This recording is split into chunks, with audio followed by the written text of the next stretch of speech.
बच्चों good evening, जल्दी आ जाइए फटाफट।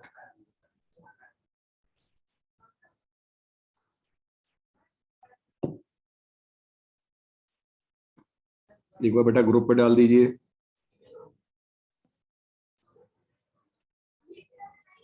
गुड इवनिंग, जल्दी आ जाइए, जल्दी आ जाइए।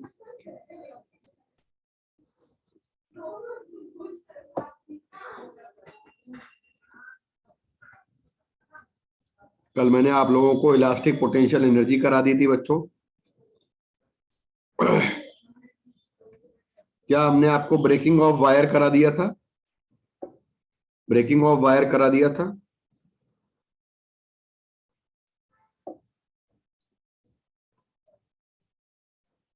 कॉपी देकर बताइए, ब्रेकिंग ऑफ वायर कराया था बच्चों? अच्छा, करा दिया था। ब्रेकिंग ऑफ वायर अपने वेट से, बाई ओन वेट, सारे मॉडुलस हो गए, ब्रेकिंग ऑफ वायर हो गया। आज पढ़ाना है टॉरिसन, इंटर एटॉमिक फोर्स कांस्टेंट पढ़ाना है, इलास्टिसिटी के फैक्टर्स बताने हैं, बीम का सवाल बताना है, चैप्टर खत्म हो जाए।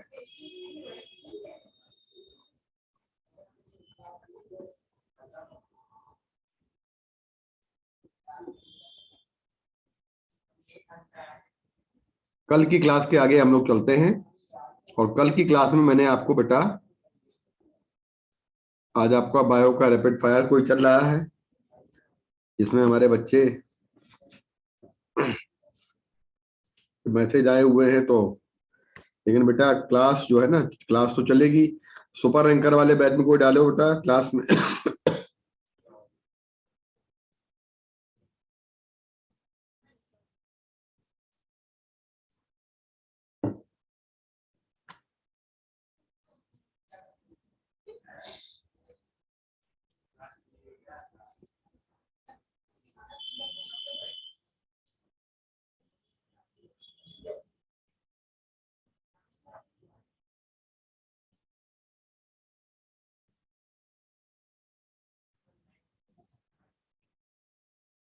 गुड इवनिंग बेटा, चलिए जल्दी से आ जाइए। ये वाला केस मैंने बता दिया था। सेल्फ वेट की वजह से कोई भी वायर अपने ओन वेट की वजह से, जब वो लास्ट वाला ग्राफ डिस्कस कर दीजिए। लास्ट वाला ग्राफ का मतलब,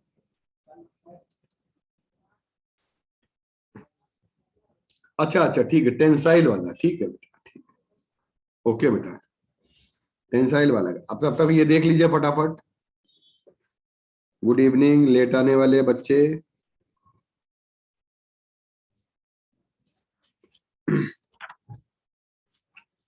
जो बच्चे लेट आ रहे हैं, वेरी गुड इवनिंग।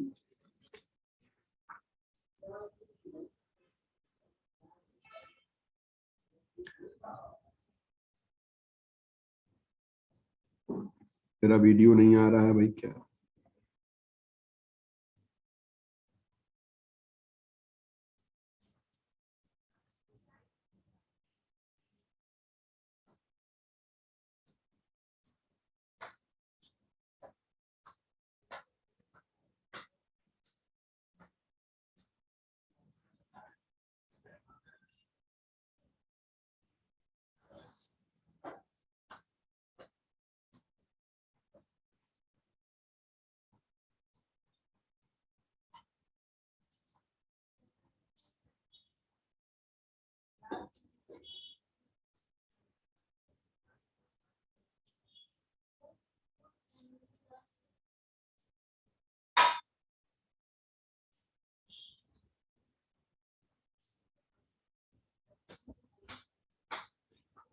चलो बेटा, लास्ट वाला क्वेश्चन कौन सा था, एक बार कोई जना मुझे व्हाट्सएप करो।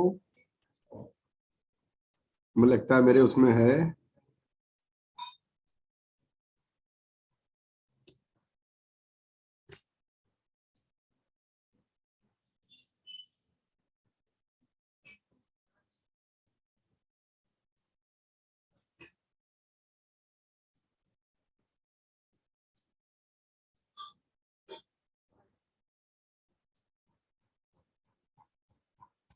स्क्रीन नहीं आ रही बेटा, बस वही स्क्रीन ढूंढ रहे हैं, लास्ट वाला क्वेश्चन।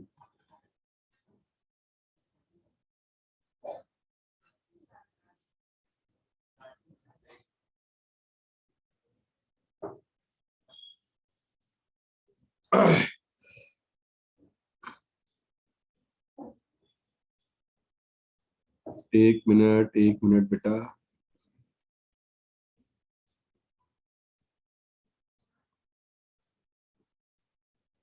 एक 3 ग्राफ वाला सवाल था ना बच्चों?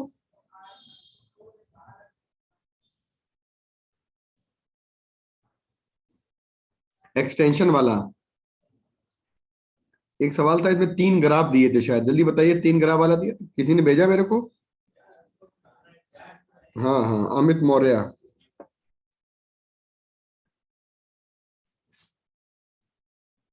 अरे भाई, इसमें तो डिस्कस हो गया था। इसमें तो कहा था कि टेंसाइल अगर दिया जाएगा, तीनों ग्राफ की लंबाई बराबर नहीं दी जाएगी। हाँ, ये डिस्कस हो चुका था बेटा। हम लोग मान के चलते हैं कि तीनों ग्राफ की लंबाई बराबर है, लेकिन चूंकि इन्होंने टेंसाइल का नेचर अलग से दे दिया है, एक अलग से इन्होंने बना दिया है टेंसाइल, तो टेंसाइल के अगर कंसीडर करेंगे तो खिंचाव ज्यादा होगा, स्ट्रेन ज्यादा होगा। आप लोग म्यूट कर सकते हैं।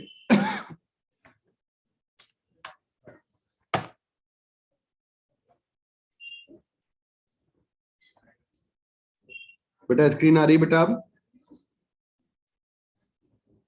हाँ, कल हमने जो है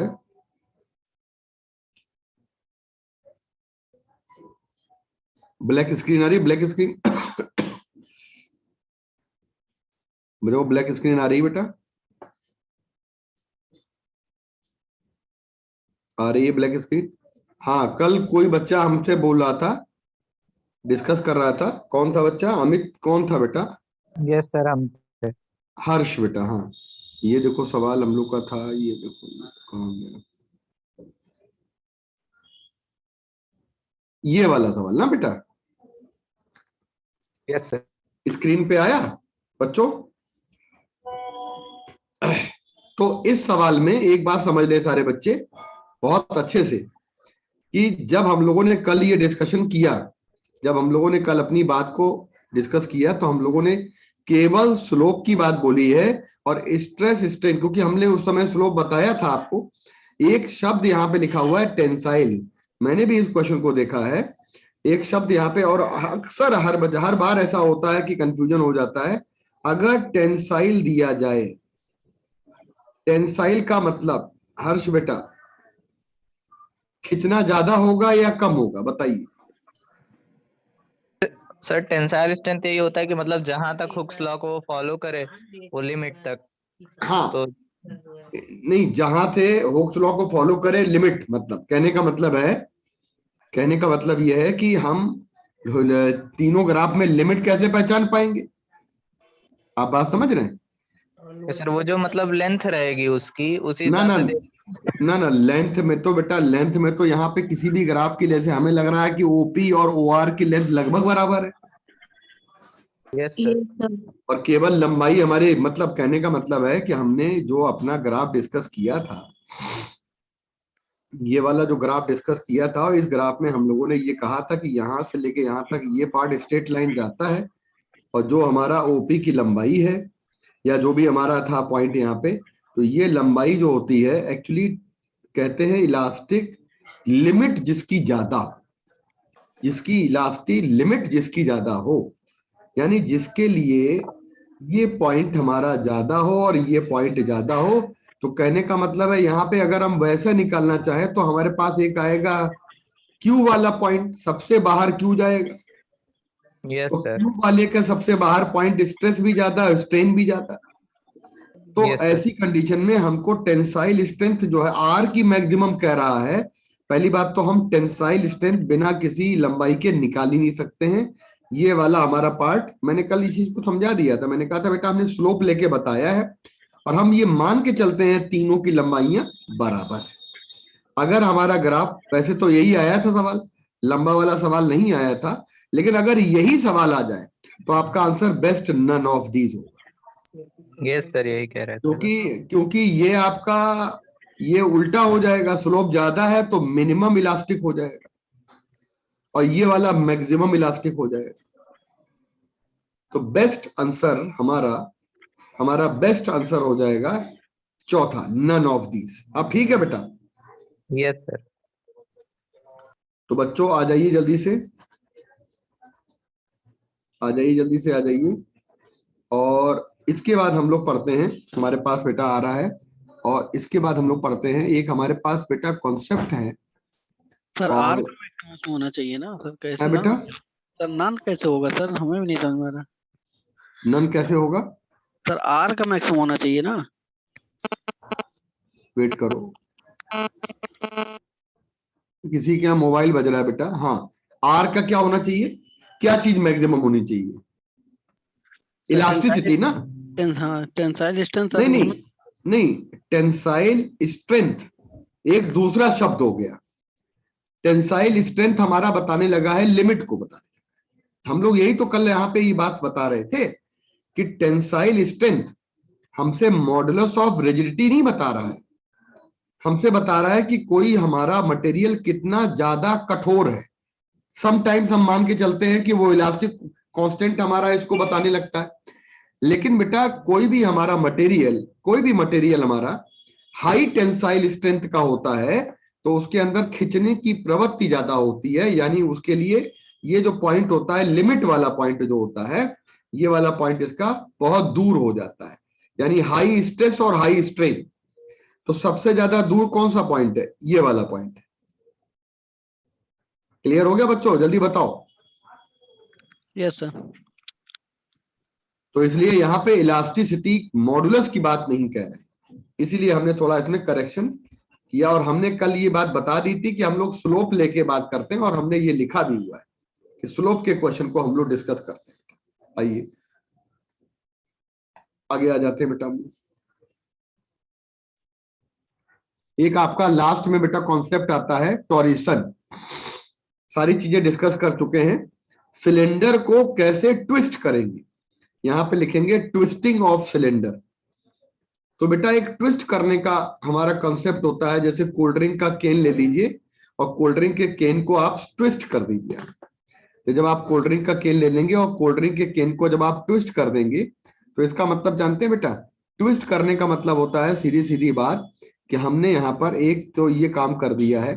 सारे बच्चे बहुत ध्यान से सुनिएगा, हमने यहाँ पर एक तो काम ये कर दिया है कि नीचे की तरफ फिक्स कर दिया है या ऊपर फिक्स कर दिया है। किसी एक तरफ हम फिक्स करेंगे, कहीं हम एक जगह पे फिक्स करेंगे और दोनों जगह पे फिक्स बेटा नहीं करेंगे। तो इसका मतलब जानते हैं बेटा, हम लोग फिक्स कहां कर रहे हैं? ऊपर। तो ऊपर टॉप पे हमने फिक्स कर दिया और नीचे को ऐंठना शुरू कर देंगे। ऐसे बेटा, ऐसे ऊपर पकड़ लिया और नीचे ऐंठना शुरू करेंगे। और जब नीचे हम ऐंठेंगे, तो नीचे जब ऐंठेंगे तो इसको ट्विस्टिंग को कहते हैं ऐंठना, इसको ऐंठना कहते हैं। तो नीचे वाले पार्ट को आपने कितना ऐंठ दिया बेटा। अगर इसका डायग्राम यहाँ पे बनाना चाहें तो येलो वाला जो डायग्राम है वो आपका ये बताता है बेटा कि यहाँ पर ये वाला पार्ट हमने फिक्स कर दिया, और इस वाले पार्ट को जब फिक्स करेंगे और नीचे वाले पार्ट को हम लोग क्या कर रहे हैं? ऐंठ रहे हैं बेटा। जब हम नीचे वाले पार्ट को ऐंठेंगे बेटा,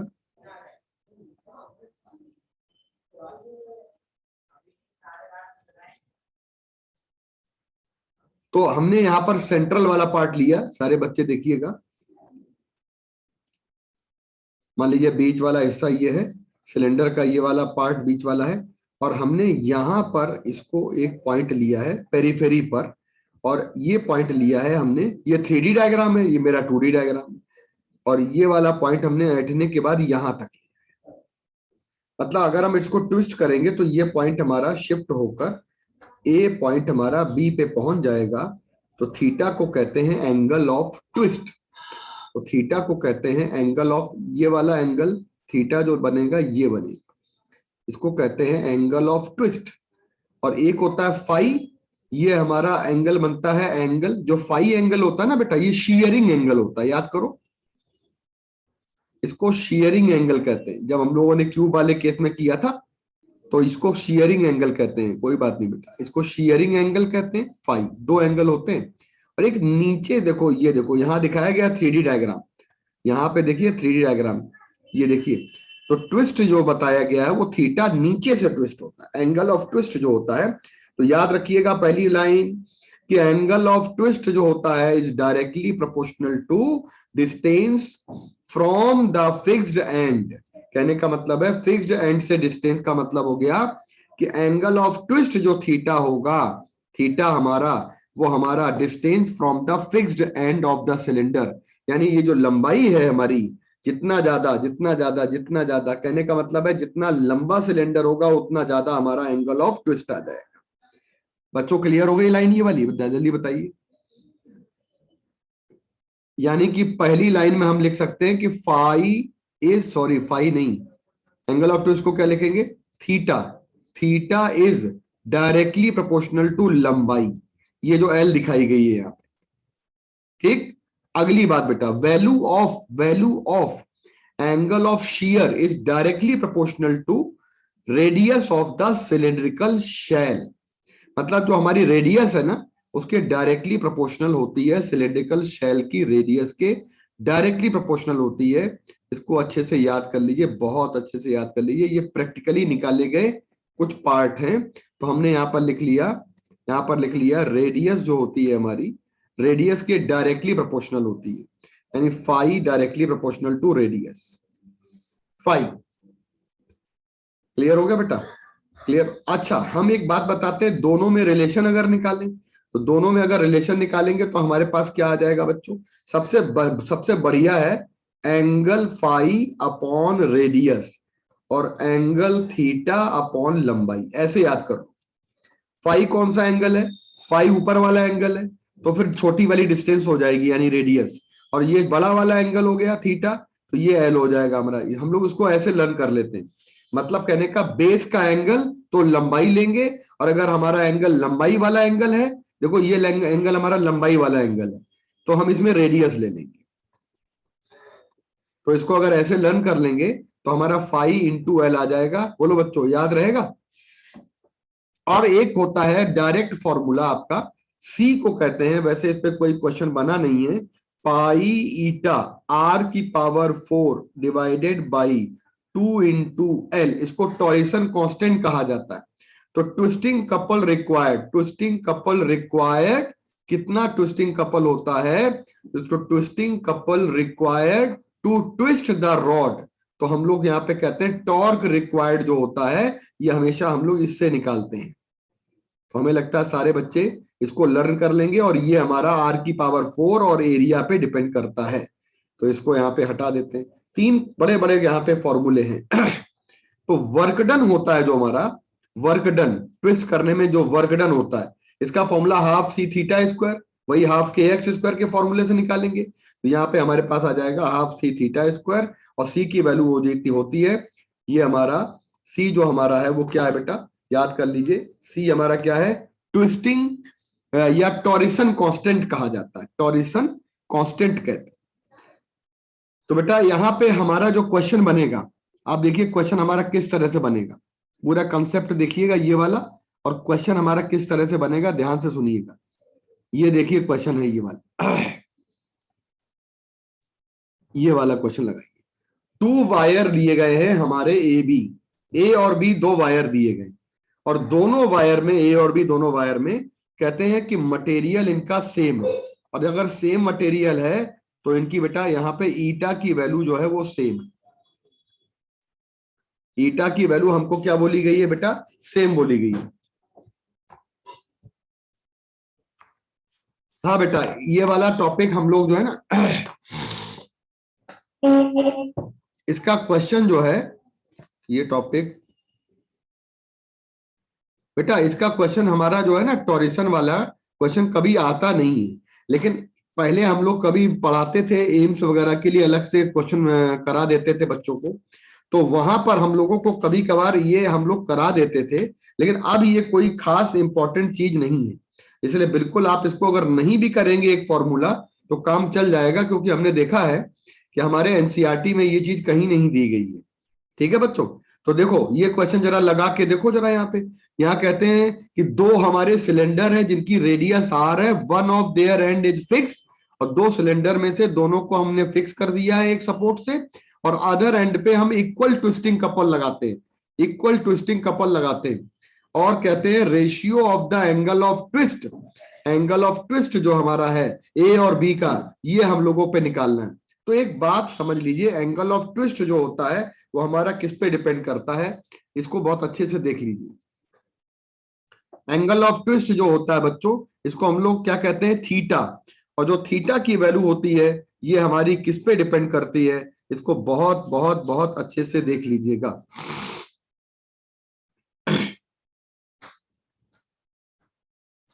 कौन सा ऑप्शन आया?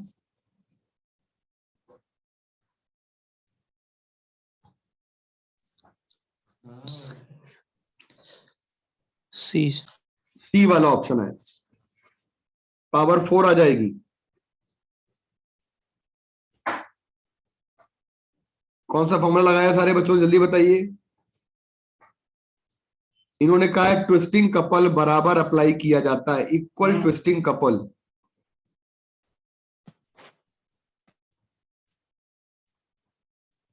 दोनों में ट्विस्टिंग कपल हमने टाउ बराबर कर दिया है। कौन सा फॉर्मूला लगाया, जल्दी बताइए। C equals to pi eta r की पावर 4/2L। तो और बताइए बच्चों, इन्होंने थीटा की वैल्यू कहीं पे इन्वॉल्व नहीं की है। The ratio of angle of twist निकालना है, थीटा निकालना है। जल्दी दिमाग लगाइए। सर टॉर्क अरे रिमेन सेम रहेगा। अरे भाई, sir L equals to L भी हो जाएगा। ये हो जाएगा, लिख लीजिए। इसको कहते हैं टॉरेशन कांस्टेंट। मैंने क्या बताया अभी आपको, इसको कहते हैं टॉरेशन कांस्टेंट कहते हैं। और टाउ जो होता है वो दोनों में दिया गया है बराबर। और टॉरेशन कांस्टेंट में क्या खास बात आती है बच्चों, टॉरेशन कांस्टेंट में आता है, क्या आता है बताइए, पाई ईटा आर की पावर 4, बताइए, और क्या आता है, 2L, और इनटू हो गया थीटा। इसका मतलब अगर ये वैल्यू कांस्टेंट हमसे कह रहा है कि टाउ इक्वल है, हमसे कह रहा है दोनों में इक्वल है, यानी कि पाई ईटा इक्वल है, लंबाई इक्वल है, केवल बदलेगा तो R1 की पावर 4 बदलेगा और एंगल बदलेगा। और ये आ जाएगा पाई ईटा इक्वल है, मटेरियल इक्वल है, और 2 इंटू एल हो जाएगा, R की पावर 4 हो जाएगी और थीटा 2 हो जाएगा। आप लोग कहां गड़बड़ कर गए, हम बताते हैं कहां गड़बड़ कर गए। आपने मान लिया कि सी को मान लिया कि ये हमारा, मैंने अभी आपको पीडीएफ दिखाया था तो आपने इसको टॉर्क मान लिया। नहीं बेटा, ये हमारा होता है टॉरेशन कांस्टेंट होता है, हमने वहां पर ये बात बोली है, टॉरेशन कांस्टेंट कहते हैं। और टॉर्क रिक्वायर्ड होता है हमेशा टॉर्क रिक्वायर्ड हमेशा होता है टॉरेशन कांस्टेंट इनटू थीटा। बेटा आंसर क्या आ जाएगा बताइए, थीटा 1 अपॉन थीटा 2 की वैल्यू कितनी आ जाएगी, यहां से R2 अपॉन R1 की पावर 4 आ जाएगी। क्लियर हो गया, बताइए जल्दी से।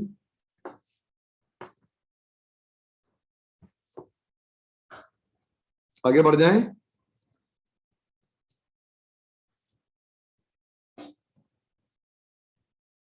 सीधे फॉर्मूला से भी आ रहा है, सीधा फॉर्मूला से भी आ जाएगा, कोई दिक्कत नहीं। क्योंकि वहां पर हमें थीटा की वैल्यू पूछी गई है तो हमने थीटा की वैल्यू के लिए अप्लाई कर दिया। आप सीधे भी लगा सकते हैं, कोई प्रॉब्लम नहीं बेटा। ठीक है बेटा, आगे बढ़ जाएं बच्चों। Yes sir. और एक बात मैं आपको बता दूं, जैसे ये सुंदरम ने सही टाइप किया है, सुंदरम बिल्कुल सुंदरम ने सही टाइप किया है कि ये जैसे सी को डिफाइन करते हैं तो पर यूनिट ट्विस्ट कर लेते हैं, ये भी ठीक बात है इन्होंने, लेकिन किसी भी मेथड से चलो, एक मेथड दिमाग में लगाए। अगले बेटा हम आ जाते हैं, ये हमारा इन, ये देखो ये लाइन खत्म हो गई। अगली चीज आपकी इंटर एटॉमिक, छोटी छोटी बातें रह गई हैं। इंटर एटॉमिक फोर्स कांस्टेंट की वैल्यू क्या होती है। जिस तरह से हम स्प्रिंग के साथ बिहेवियर पढ़ते हैं, तो behaviour of solid with respect to external force is such that if their atoms are connected to spring, ऐसा लगता है मानो वो स्प्रिंग से कनेक्टेड। और इंटर एटॉमिक फोर्स कांस्टेंट जो हमारा आता है यहाँ पे फॉर्मूला, जैसे स्प्रिंग में निकालते हैं, F इक्वल टू के एक्स, इसको कहते हैं इंटर, हम लोग इसको कहते हैं स्प्रिंग के लिए फोर्स कांस्टेंट, या हम लोग रेस्टोरिंग क्या कहते हैं बेटा, जल्दी बताइए। इसको हम लोग फोर्स कांस्टेंट स्प्रिंग का मानते हैं, के को जल्दी बताइए, कहते हैं कि नहीं कहते? ऐसे ही अगर किसी वायर को डिफॉर्म करेंगे तो ये डिफॉर्मिंग फोर्स है, इसको कहा जाता है, किसी भी वायर को डिफॉर्म करने के लिए डिफॉर्मिंग फोर्स लगाया और उसके एटम एक दूसरे के प्लेस को छोड़ेंगे, मतलब एटम जो होंगे वो अपने प्लेस से शिफ्ट हो जाएंगे, थोड़ा सा दोनों के बीच की दूरी, दो एटम के बीच की दूरी बढ़ने लगेगी, तो यहां पर आ जाएगा, यहां पे आ जाएगा के, और ये आ जाएगा दोनों एटम के बीच की डिस्टेंस कितनी एक्सटेंड कर गई। तो कहने का मतलब ये है कि वहां पर स्प्रिंग के केस में ये एक्सटेंशन होता था स्प्रिंग का, और यहाँ पे हमारा आ जाएगा डेल्टा आर, जो हमारे दो एटम के बीच में जितनी भी दूरी हमारी चेंज होती है। बच्चों सिर्फ इतनी सी बात करिए, कभी आज तक इस पे कंसेप्ट कोई सवाल नहीं बना है, केवल हम आपको फोर्स कांस्टेंट समझाना चाहते थे, इसके अलावा कोई भी चीज आपको, एक फॉर्मूला डायरेक्ट इन्होंने यहाँ पर दिया है, बस इतनी सी चीज देख लीजिए, बाकी रिंग वगैरह को करने की जरूरत नहीं, नीचे वाली चीजें करने की आवश्यकता नहीं, कभी आज तक सवाल इस पे नहीं आया। फैक्टर्स अफेक्टिंग हमें दिया गया है, कौन कौन से फैक्टर इलास्टिसिटी को अफेक्ट करते हैं, इस पे सवाल बन जाता है। कहते हैं हैमरिंग एंड रोलिंग। अगर हम लोग क्या करते हैं, क्रिस्टल लिया, क्रिस्टल के ग्रेन्स लिए हम लोगों ने, उसको कई पार्ट में तोड़ देते हैं, है ना, और फिर बेटा कहते हैं उनको हैमरिंग करके या रोलिंग करके या पीस के हम लोग कहते हैं, उसमें जो हमारे, तो कहते हैं increase in elasticity of material, ये हमारा क्या करता है बेटा, इलास्टिसिटी ऑफ मटेरियल को बढ़ा देता है। एनीलिंग, एनीलिंग जानते हो बेटा केमिस्ट्री में क्या कहा जाता है? एनीलिंग केमिस्ट्री के प्रोसेस में एनीलिंग को हम क्या कहते हैं? बायो में सुना है सर। नहीं, बायो में नहीं, केमिस्ट्री में है, शायद क्वेचिंग बायो में भी है सर, मेटलर्जी में है, सर रेड हीट करता है, स्लोली कूल कर दिया। सडन कूलिंग, हाँ सडन कूलिंग कहते हैं, सडन कूलिंग, स्लोली नहीं। पीसीआर में है सर।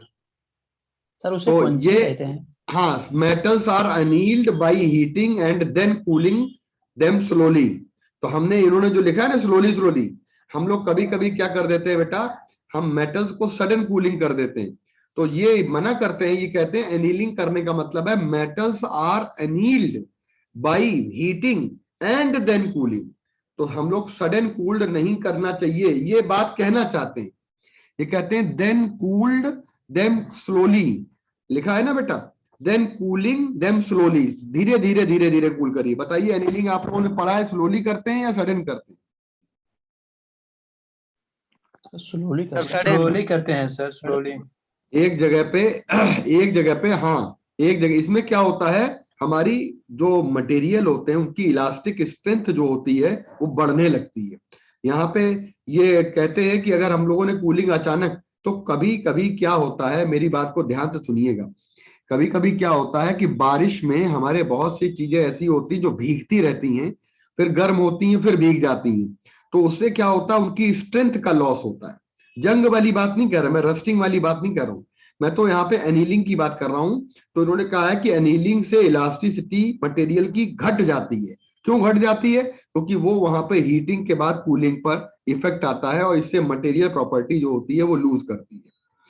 सर ब्रिटिल नेचर हो जाता है बेटा, नेचर ब्रिटिल हो जाता है। हाँ, मतलब इसमें जो रस्टिंग है वो इसके बाद का इफेक्ट है बेटा। इसके बाद आते हैं टेम्परेचर, इंटर मॉलिक्यूलर फोर्स जो डिक्रीज करता है राइज इन टेम्परेचर से, तो इलास्टिसिटी घट जाती है। तो टेम्परेचर बढ़ाने से इलास्टिसिटी हमारी घट जाती है, और ये लाइन आपको अच्छे से पता है। और इम्प्योरिटी अगर बढ़ाते हैं तो इलास्टिसिटी हमारी बढ़ जाती है।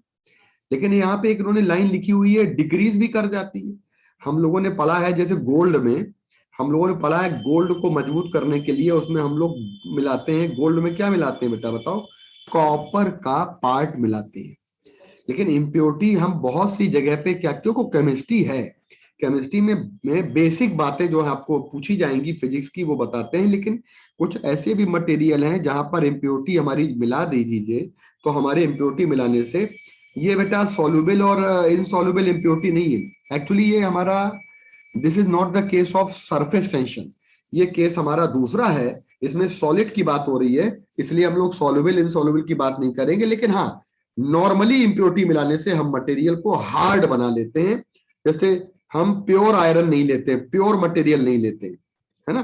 तो हम लोग बेटा याद करिएगा, प्योर गोल्ड अगर ले लेंगे तो प्योर गोल्ड में इम्प्योरिटी हमारी क्या होती है, वो हम लोग मिला कर लेते हैं तो वो थोड़ा सा कठोर हो जाता है। नीचे देखिएगा एक पूछा जाता है, ये एनसीईआरटी में दिया गया डायग्राम। ये बात तो मैं बता चुका हूं, ये आपको मैं बता चुका हूं, गहराई वाला सवाल। लेकिन ये डायग्राम आपका एनसीईआरटी का दिया है, जब किसी भी घर के ऊपर, जैसे मकान होता है, पिलर होते हैं, है ना। जैसे मान लीजिए ये पिलर है, ब्रिज है, और यहाँ पर हम लोगों ने रॉड लगा दी है। तो रॉड जो लगी होती है, या हमारा कोई भी मटेरियल, जैसे ये रॉड टाइप की लगी हुई है, तो यहाँ पर ये हल्की सी कुछ समय के बाद, कुछ महीनों के बाद, कुछ सालों के बाद ये हल्की सी बीच में सैग कर जाती है। तो ये हमारी बीच में क्या हो जाती है बेटा, बीच में सैग कर जाती है, बीच में ये थोड़ी झुक जाती है। इसको कहते हैं डिप्रेशन।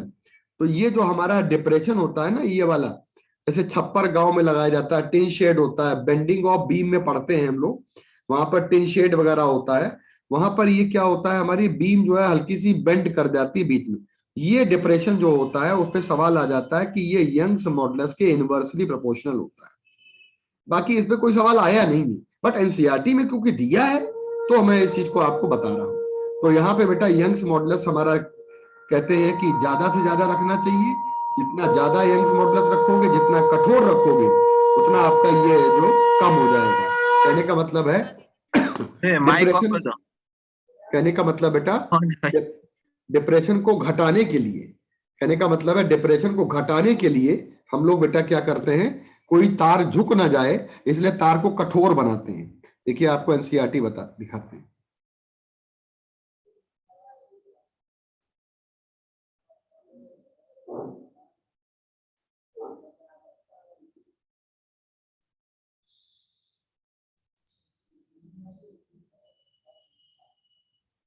एनसीईआरटी बच्चों आ रही है?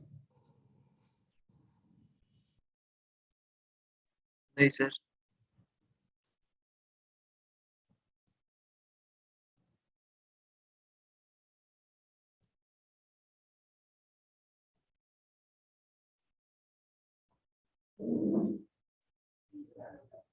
ये देखो एनसीईआरटी है, आ रही ना? ये देखिए, ये देखिए, यस सर। ये सब वो सारी चीजें पढ़ चुके हैं, सारी चीजें पढ़ चुके हैं। यंग्स मॉडुलस हो गया, इलास्टिक मॉडुलाई हो गया, ये बेटा हमारा, ये देखिए सारी चीजें हो चुकी हैं। ये हो चुका है। और देखिए यहाँ पर ये कंप्लीट हो गया है। ये हम लोगों ने शेयरिंग करना भी सीख लिया है, शेयर मॉडुलस भी पढ़ लिया हम लोगों ने यहाँ से यहाँ तक, बल्क मॉडुलस की डेफिनेशन, और हम लोगों ने देखो 1/k और इसको भी समझ लिया है, कंप्रेसिबिलिटी को। कंप्रेसिबिलिटी हम लोगों ने बहुत अच्छे से देख ली है, कंप्रेसिबिलिटी बहुत अच्छे से पढ़ ली हम लोगों ने। और बेटा देखो ये हम लोगों ने ये एवरेज डेप्थ वाला सवाल भी पढ़ लिया है। ये हम लोग का एवरेज डेप्थ जो ओशियन वाला सवाल है, इसमें कंप्रेसिबिलिटी, इन्होंने यहाँ बल्क मॉडुलस दिया है, वहां पे कंप्रेसिबिलिटी दी गई। और बेटा नीचे आ जाएंगे हम लोग, नीचे आ जाएंगे, नीचे आ जाएंगे। ये देखो पॉइसंस रेशियो, पॉइसंस रेशियो पढ़ा है आप लोगों ने बच्चों? पॉइसंस रेशियो बताया है मैंने? नहीं सर, अभी नहीं बताया। ये देखिए, ये आपका वायर है, इस वायर की लंबाई होती है L। वायर हमारा ये क्या हो जाता है बेटा, ये हमारा वायर खींचा जाए, इस पे फोर्स लगा के, तो टेंसाइल स्ट्रेस लगाने का मतलब होता है वायर हमारा बढ़ जाता है। और ये बेटा वायर जब हमारा बढ़ जाएगा तो इसमें हमारा जो रेडियस हो जाएगी वो हमारी घट जाएगी, और लंबाई हो जाएगी वो हमारी बेटा यहाँ से बढ़ जाएगी। यानी दो तरह की यहाँ पर हमारी, दो तरह की यहाँ पे स्ट्रेन होती है। एक होती है स्ट्रेन हमारी लेटरल,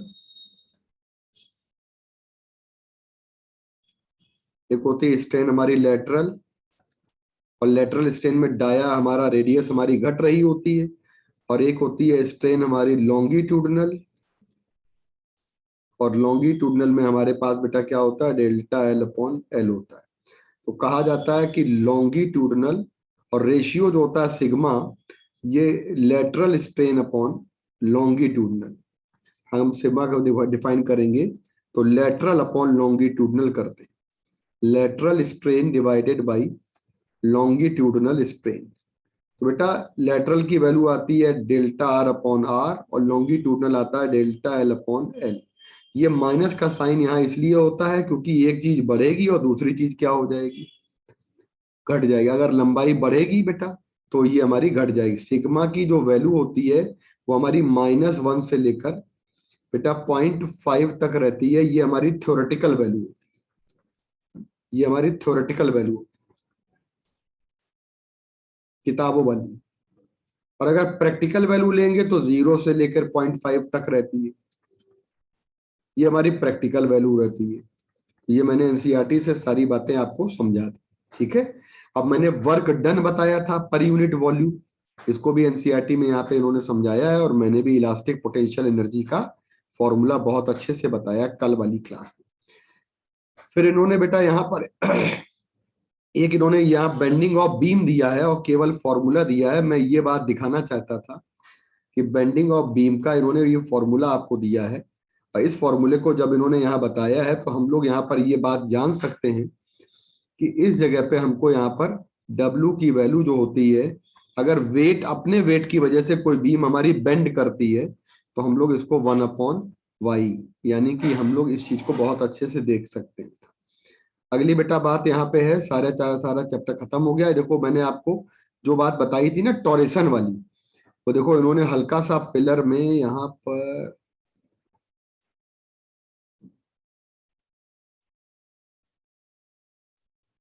टॉरेशन समझाया नहीं, इन्होंने टॉरेशन समझाया नहीं बेटा, कोई भी टॉरेशन बताया नहीं। मेरी बात समझ गया बेटा, समझ रहे मेरी बात समझ गया बच्चों, टॉरेशन इन्होंने बताया नहीं, ठीक। तो चैप्टर एनसीईआरटी के हिसाब से फिनिश हो गया हम लोग, सारी बातें यहाँ पे देखो हम लोगों ने एनसीईआरटी के हिसाब से सारी बातें कर।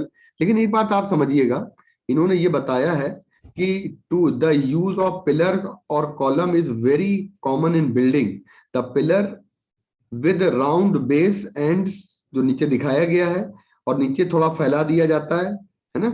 तो इसका मतलब जानते हैं, यहाँ पे लिखा जाता है बेटा कि less load and then that of the distributed shape or the precise design of the bridge of the building has to take the account of the condition under the which function of the, नीचे दिखा answer to this question.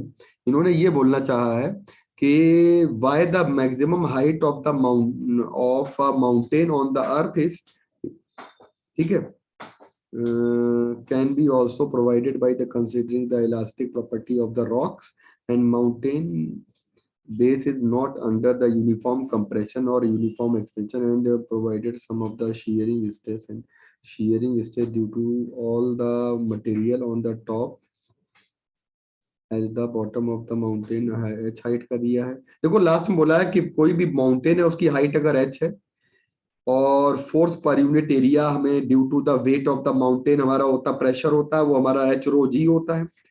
और इन्होंने mountain की height की वजह से जो force निकालना चाहे, the material at the bottom, जो हमारा नीचे है, एक्सपीरियंस द फोर्स जो हमारा लग रहा हाइट की वजह से वर्टिकल डायरेक्शन, जैसे अर्थ होती है माउंटेन की वजह से दब जाए, तो दबेगी कि नहीं दबेगी ये हम लोग देख रहे हैं। तो देयरफॉर दिस इज नॉट लिखा है, therefore this is not a case of pressure और bulk compression, there is a shear component and approximately h rho g itself. मतलब कहा जाता है कि जो माउंटेन, बेटा इस लाइन का मतलब बताओ क्या है, जरा बताइए ये क्या कहना चाहता है, इस लाइन का मतलब बताइए जल्दी से। सर वो कंप्रेस नहीं हो रही, इसका शेप या साइज वो नहीं, ये कह रहा है material at the bottom of the experience this force, मतलब एच रो जी का फोर्स मटेरियल एक्सपीरियंस करता है। लेकिन अगर हम बात करें therefore this is not a case of pressure और बल्क कंप्रेशन, ये कोई ऐसा नहीं कि हमने ऊपर से दबाया तो नीचे की अर्थ दब जाए, शियर स्ट्रेस है सर, फैल जाएगा। ये क्या करेगा ये ऊपर से ऐसे माउंटेन जो होता है ना, ऊपर से अपने फोर्स को ऐसे ऐसे ऐसे ऐसे ऐसे डिस्ट्रीब्यूट करता है, ये नीचे आके शीयरिंग देने लगता है। मतलब ये डिस्ट्रीब्यूट करने का मतलब होता है शेप बिगड़ जाना। शीयर कंपोनेंट का मतलब होता है डिस्ट्रीब्यूट कर देना, फोर्स को डिस्ट्रीब्यूट करने को बोलते हैं। पढ़ लीजिए।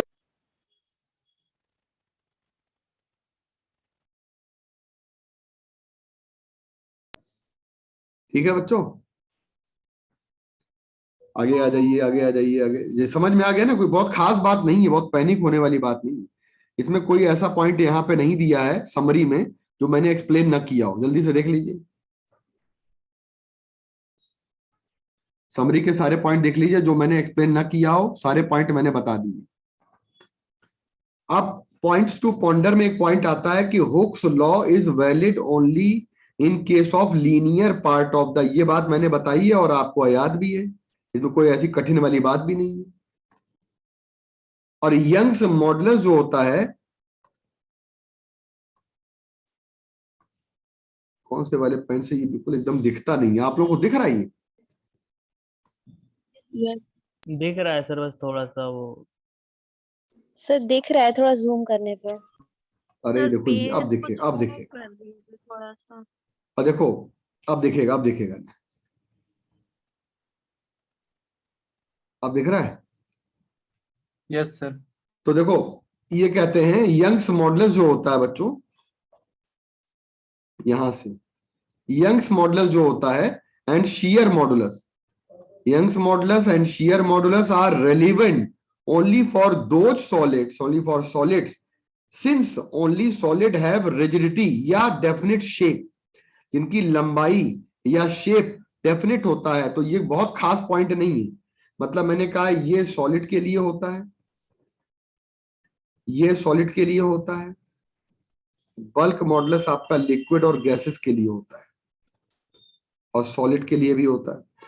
तो हर स्टेट ऑफ मटेरियल के लिए आपका बल्क मॉडुलस होता है, हर स्टेट्स ऑफ मटेरियल के लिए बल्क मॉडुलस होता है, ऑल स्टेट्स ऑफ मटेरियल, और ये वाला केवल सॉलिड के लिए होता है। Bulk modulus is relevant solid liquid gas, ये सारी लाइन बताई गई है। If it refers the change in volume, और सभी में वॉल्यूम चेंज हो जाता है। अच्छा बताइए, क्या आप लोग को पहला वाला पॉइंट क्लियर है?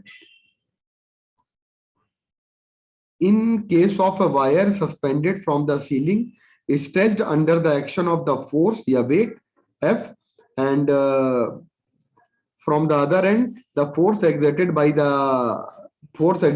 the ceiling on the wire is equal to and opposite to the weight of the wire, या जो हम खींच रहे हैं उससे हमारी सीलिंग पर एक न्यूटन का तीसरा नियम लगेगा। However, the tension at the cross section A of the wire is just F and not 2F, मतलब टेंशन जो होता है वो हमारा जस्ट F होता है, 2F नहीं होता। यानी कि जो हमारी टेंसाइल स्ट्रेस होती है वो हमेशा F अपॉन A होती है। ये मालूम है ये क्या कहना चाहते हैं?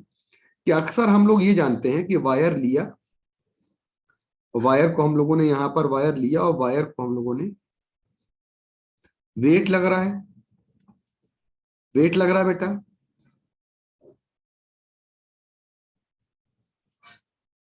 mg, suspended from the ceiling, wire का वेट लग रहा है mg, और स्ट्रेच्ड अंडर द फोर्स, हमने इसको वायर को अंडर द फोर्स से स्ट्रेच कर दिया, under the weight suspended from the other end,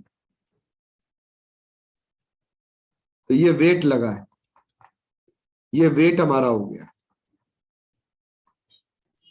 तो force exerted by the ceiling on the ceiling, जो फोर्स लगाएगी ना, ऑन द लिखा हुआ on it is equal and opposite to the weight, मतलब वेट नीचे तो फोर्स ऊपर।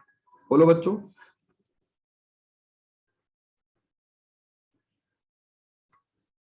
तो कभी ऐसा नहीं होता है, मतलब टेंशन जो इसमें होगा वो केवल mg के बराबर, बस इतनी सी बात बताना चाहते। कोई और नई चीज समझ में आ रही है बच्चों? बताइए, ये क्लियर हो गया पॉइंट? ये सर एक क्वेश्चन है, 2F क्यों लिखा है? 2F इन्होंने कहा है इन्होंने कहा है कि tension at any F cross section A of the wire is just F not 2f। ये बात क्लियर हो रही है? ठीक है, मतलब टेंशन के बराबर ही होगा, एमटी के बराबर ही होगा टेंशन, मतलब कुछ जो वायर का अपना वेट हो या हमने वेट लटकाया, वही वेट हमारी एबीडी बनाओगे तो दो डोरी में हम लोग बात करते हैं, डोरी हम लोग लेते हैं न्यूटन्स लॉज में, हम लोग लाइट स्ट्रिंग लेते हैं, तो जो वेट लटकाते हैं टी बराबर mg कर लेते हैं, करते हैं कि नहीं करते? सर मासलेस स्ट्रिंग के लिए ना? मासलेस स्ट्रिंग के लिए। अब इन्होंने जो बात बोली है कि force exerted by the ceiling on the equal and opposite to the weight, however tension जो रहेगा वो हमारा एफ रहेगा, 2f नहीं रहेगा, क्योंकि हमने जो वेट लटकाया है वही हमारा यहाँ पे टेंशन क्रिएट कर रहा है। वायर अपने वेट की वजह से टेंशन नहीं बनाएगा। सर हाँ, लेकिन अगर मासलेस स्ट्रिंग नहीं है तो फिर टेंशन तो अलग अलग पॉइंट पे अलग अलग होगी ना? अगर अगर वो इस मासलेस नहीं है, तो ये इस केस में मासलेस माना है हमने। नहीं इस केस में उन्होंने जो लिया है, हाँ यस, वायर को ये कहना चाहते हैं बेटा, साफ साफ लिखा है in case of wire suspended from ceiling stretched under the, यानी कि वायर का कोई अपना वजन नहीं दिया है इन्होंने, साफ साफ लिखा है under the action of a weight suspended, wire का वजन नहीं है। नहीं समझे बच्चों? वायर का वजन है कि नहीं, जल्दी बताइए। नहीं। क्लियर हो गया कि नहीं? जल्दी बताइए।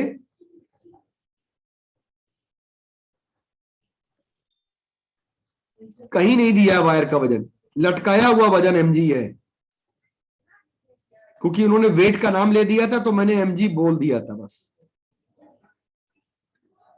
अब जरा बता दीजिए, समझ में आ गया तो आगे बढ़े, जल्दी बताइए।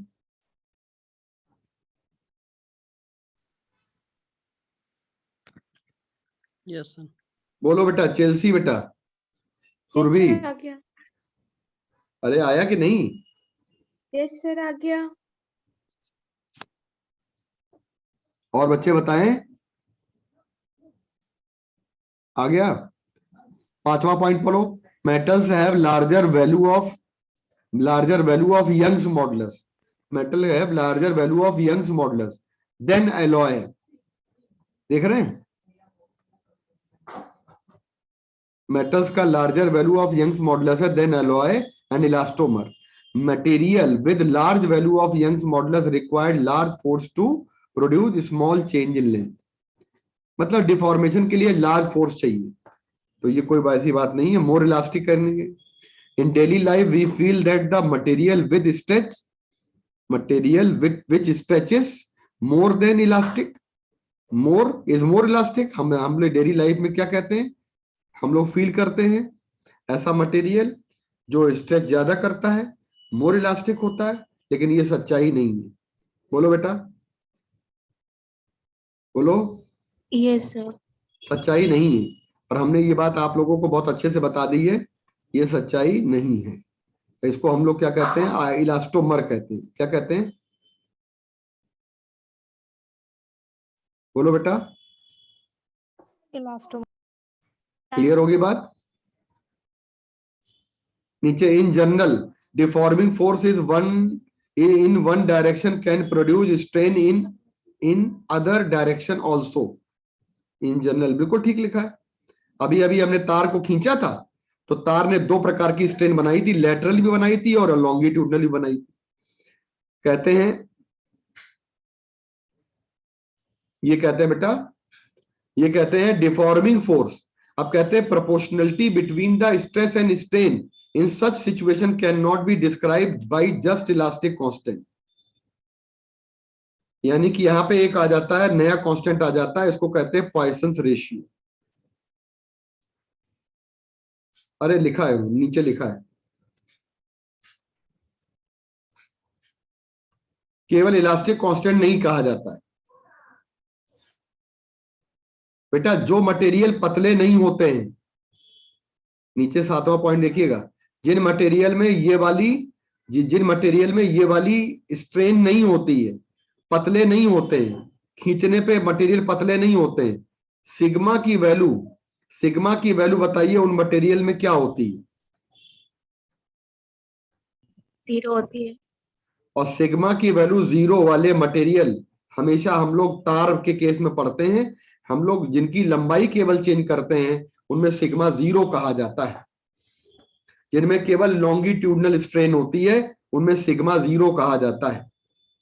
8वां और आखिरी point, stress is not a vector quantity unlike force, stress can be assigned a specific direction, force acting on the portion of the body on the specified side of the section has definite direction। मतलब force जो होता है वो एक particular direction में लगाते हैं, लेकिन हमारा जो स्ट्रेस होता है वो वेक्टर क्वांटिटी नहीं है। इस लाइन का मतलब समझ में आ गया सारे बच्चों को? Yes sir. क्या मतलब है बताइए जल्दी बच्चे, कौन बताएगा इसका मतलब लास्ट वाली लाइन का?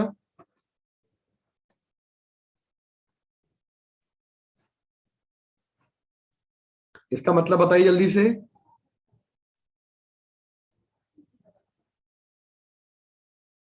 लास्ट वाली लाइन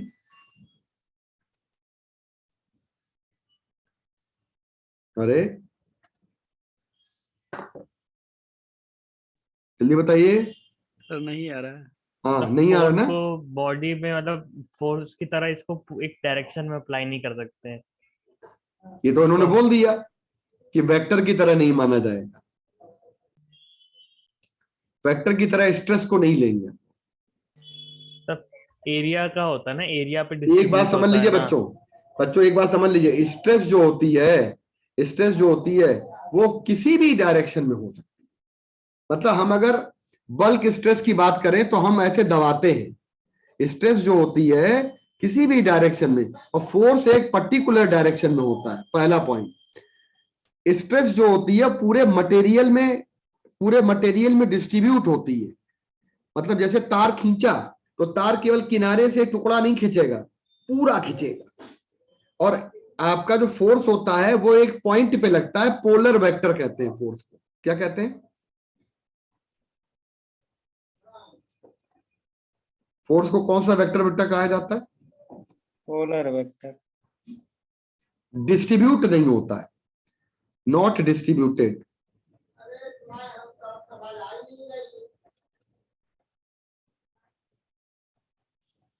अब मैंने आपको देखिए ये सवाल कल करा ही दिया था, याद है? और ये बेटा सवाल कल आप लगा के आइए, कल पूरा इसको सॉल्व करवाते हैं हम लोग। चैप्टर पूरी तरीके से फिनिश हो गया है। कल आप लोगों को हम ये सारे क्वेश्चन करवाते हैं। मतलब आपको एक अलग से हम आपको पीडीएफ दे देंगे कल सुबह मॉर्निंग में, और वो एक ऐसा पीडीएफ होगा, इसमें कोई दिक्कत नहीं है, आराम से कर लेंगे। और दूसरा एनसीईआरटी सॉल्व करते हैं, बस इतनी ही जरूरत है हम लोग, इससे ज्यादा जरूरत नहीं है। कल क्लास लेंगे आप?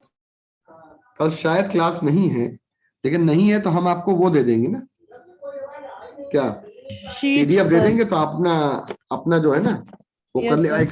हाँ अपना एक क्वेश्चन लगा लीजिएगा आप।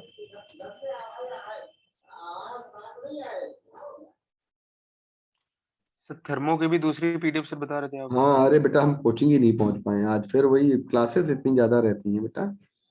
ऑफलाइन हम लोग का जल्दी आने वाला है, ऑफलाइन जो है बहुत जल्दी ऑफलाइन शुरू होने वाला है, क्योंकि सरकार के आदेश तो ये आ गए हैं भैया आप खोल सकते हैं। मतलब सरकार कोई घर घर जाके तो खोलेगी नहीं, सरकार ने कह दिया है। अब भाई सरकार में इतने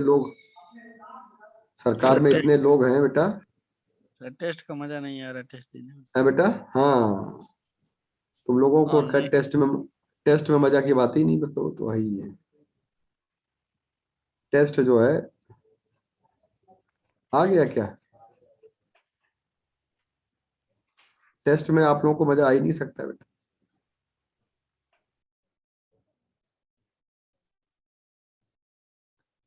सुंदरम बेटा पीछे, हमारे पीछे सब रियल है कि नहीं?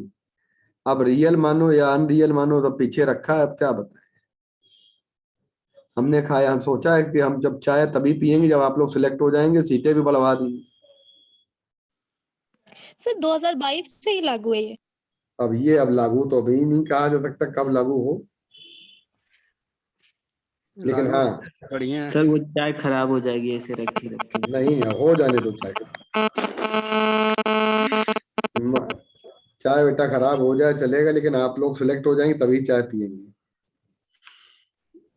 Sir thank you sir, good night. Bye sir बेटा, क्लास गुड हो नाइट। गई। हाँ दिखाओ बेटा ठीक फिनिश, है। Bye bye. Good Sir, night sir, thank हाँ यू बेटा, sir. Bye sir, good night. Sir कल एडिशनल एक्सरसाइज डिस्क्राइब कर दीजिएगा बस। हाँ हाँ हम बेटा एनसीईआरटी से कराएंगे। ठीक है सर। Thank you sir. ठीक बेटा, bye thank you sir. Bye बेटा। बाय देखो सर, गुड एनसीईआरटी आ नाइट। गई आपके पास, देखो ग्रुप पर आई है। देखना पड़ेगा। हाँ सर आ गई।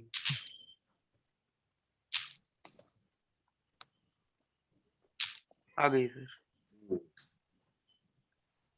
आ गई सर। ठीक है बेटा, okay thank you sir, good night. Bye बेटा, good night. Thank you sir, good night.